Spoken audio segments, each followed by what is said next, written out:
Hello, mayambu ahan matada kok loni kai kuna bochari ngasi ayaki paringna chatta charakpa ariba manipuri maruina maitai longi wan thok haiba series adu ngasi thwe ngasi tang taragani thwe tha taret ing choli singaniga kunga taruk namajin limit ngasi asida ayana mayangi mafamda tahanjgadoriba saruk asi humpuga taret suba sarukni humputere suba saruk asida ayakna mayangi mafamda kutuan tamjgadoriba wahi singa to hana mathang manang naina hajarake ahan bawaida aroba ani suba wahida indonba suba wahida karau peng mari suba wahida konsang manga suba wahida khel taruk suba wahida chagangnaba tare suba wahida tonggang nipan suba wahida naman mapan suba wahida natainaba tara suba amadi aroba wahida paraiba hariba wahi tara siyana mayangi mafamda kutuan tamjarake punbagi oina hana ngasi hojudriba wahi asi Satrukka Milpuma Suba 681 Suba Wahi Udoni 681 Suba Wahi Aroba Hebani Aroba Hebadi Mapung Paraba Hebani Mapung Paraba Loraba Lorabadi Mapung Paraba Mahi Hetareko Sana Kuna Dictionaryba Aroba Yongchak Kahariba Aroba Tangjing Aroba Kahariba Mashe Mapung Pana Mulaba Hebani Mapung Pana Mulaba Yongchak Mapung Pana Mulaba Tangjing Hebani adana aroba hebadi mapung pharaba hebani asumna ingstagana rip 682 suba wahejna indon ba hebani indon ba hebadi kogi yaunana ba chatpaje jaga ama koina yaunana ba chatpaje phangnana ba chatpaje masibo koina indon ba hana khangnai hadi ingsta to go to get the in hajare or to go hajare asmata na koina mathang 688 suba satrukka humpu satrukka marifuka nipan suba wahijna karopeng habani karopeng habi wahisi myam tasimbiro hangoi ni frog se koina hangoi khanariba hangoi je masi koina karopeng hana khangnai adaga karama makhangi hangoi no habadi koi takte hangoi haba jatse jati je mukagi jatse variety je masibuni kana karopeng hana khanarisi mathang 684 suba wahisi 684 suba wahisi chatrukka maipumari konsang habani konsang adi koi lairak konsang hane do lairak tu bani konsang hane ko jamani konsang habaga lairak habaga jamani adana konsang abdi koi lairak chini hadi S1 road aitare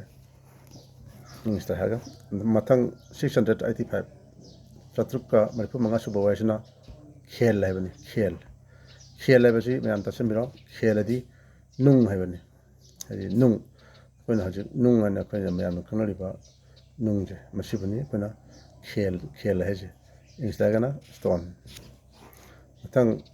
686 chatrukka maripu kataruk suba waisna chagangnaba habani chagangnaba habadi kogi sigangnaba haitare sigangnaba hajare chagangnaba habadi sigangnaba or sigangnaba habadi instagana shapeless mathang 687 chatrukka maripu katare suba waisna tonggang habani tonggang habi waisi mana tapiro tonggang abadi kogi akangba jinko karama makhangi akangba nungsa hatare numiki manganda koina phauraga kanghanba potcha masi koina tonggang kowe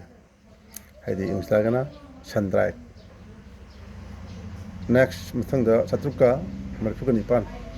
688 suba waisna naman habani naman ꯅꯃꯥꯟꯅꯕ ꯋꯥꯍꯩꯁꯤ ꯑꯩꯈꯣꯏ ꯃꯩꯇꯩꯒꯤ ꯑꯣꯏꯕ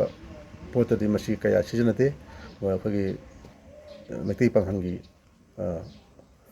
ꯃꯩꯇꯩ ꯄꯥꯡꯈꯜꯗꯗꯤ ꯍꯧꯖꯤꯛ ꯌꯥꯝ ꯀꯟꯅ ꯑꯗꯨꯝ ꯁꯤꯖꯤꯟꯅꯔꯤꯕ ꯍꯥꯏꯇꯥꯔꯦ ꯑꯗꯣ ꯅꯃꯥꯟ ꯍꯥꯏꯕ ꯋꯥꯍꯩꯁꯤ ꯑꯩꯈꯣꯏꯒꯤ ꯏꯄꯥ ꯏꯄꯨꯁꯤꯡꯒꯤ ꯍꯥꯟꯅꯒꯤ ꯂꯩꯖꯔꯝꯕ ꯋꯥꯍꯩꯅꯤ ꯅꯃꯥꯟ ꯍꯥꯏꯕꯁꯤ ꯑꯇꯩ ꯀꯔꯤꯁꯨ ꯅꯠꯇꯦ ꯅꯀꯨꯕꯣꯛꯇꯨꯅꯦ ꯅꯀꯨ ꯍꯥꯏꯇꯥꯔꯦ ꯅꯪꯒꯤ ꯅꯀꯨꯗꯣ ꯃꯗꯨ ꯑꯩꯈꯣꯏꯅ ꯅꯃꯥꯟ ꯍꯥꯏꯅ ꯈꯪꯅꯩ ꯍꯥꯏꯗꯤ ꯏꯪꯂꯤꯁꯇꯒꯅ ꯐꯥꯗꯔ ꯏꯜꯂꯣ ꯍꯥꯏꯇꯥꯔꯦ ꯃꯊꯪ 689 ꯁꯨꯕ ꯆꯥꯇ꯭ꯔꯨꯛꯀ ꯃꯔꯐꯨꯒ ꯃꯥꯄꯟ ꯁꯨꯕ ꯋꯥꯍꯩꯁꯤꯅ ꯅꯥꯇꯩꯅꯕ ꯍꯥꯏꯕꯅꯤ ꯅꯥꯇꯩꯅꯕ ꯍꯥꯏꯕꯗꯤ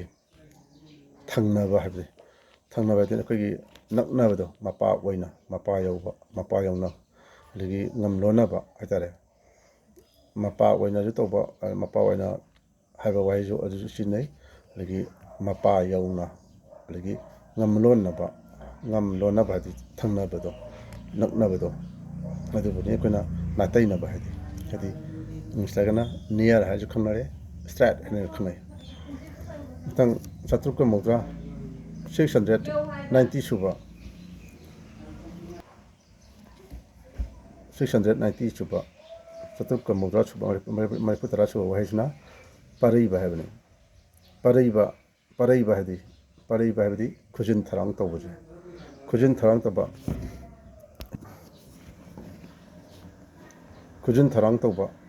ꯈꯨꯖꯤꯟ ꯊꯧꯔꯥꯡ ꯇꯧꯕ ꯑꯁꯤꯕꯨ ꯑꯩꯈꯣꯏꯅ ꯄꯔꯩꯕ ꯍꯥꯏꯅ ꯈꯪꯅꯩ ꯍꯥꯏꯗꯤ ꯏꯪꯂꯤꯁꯇꯒꯅ ꯑꯦꯔꯦꯟꯖ ꯇꯧꯕ ꯍꯥꯏꯗꯣ ꯑꯦꯔꯦꯟꯖ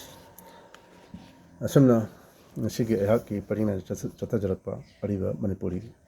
ꯃꯔꯨꯑꯣꯏꯅ ꯃꯩꯇꯩꯂꯣꯟꯒꯤ ꯋꯥꯍꯟꯊꯣꯛ ꯍꯥꯏꯕꯗꯤ ꯑꯔꯊꯁꯦ ꯉꯁꯤꯒꯤ ꯑꯣꯏꯅꯗꯤ ꯃꯇꯥꯡ ꯑꯁꯤꯗ ꯂꯣꯏꯁꯤꯟꯖꯔꯒꯦ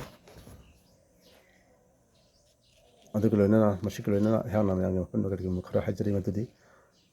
ꯃꯩꯇꯩꯒꯤ ꯑꯣꯏꯕ ꯑꯩꯈꯣꯏꯒꯤ ꯏꯄꯥ ꯏꯄꯨꯁꯤꯡꯅ ꯁꯤꯖꯤꯟꯅꯕ ꯋꯥꯍꯩ ꯑꯔꯤꯕ ꯂꯣꯟꯗꯥꯁꯤꯡ ꯑꯁꯦ ꯑꯩꯈꯣꯏ ꯃꯌꯥꯝ ꯄꯨꯟꯅ ꯈꯪꯃꯤꯟꯅꯅꯕꯒꯤꯗꯃꯛꯇ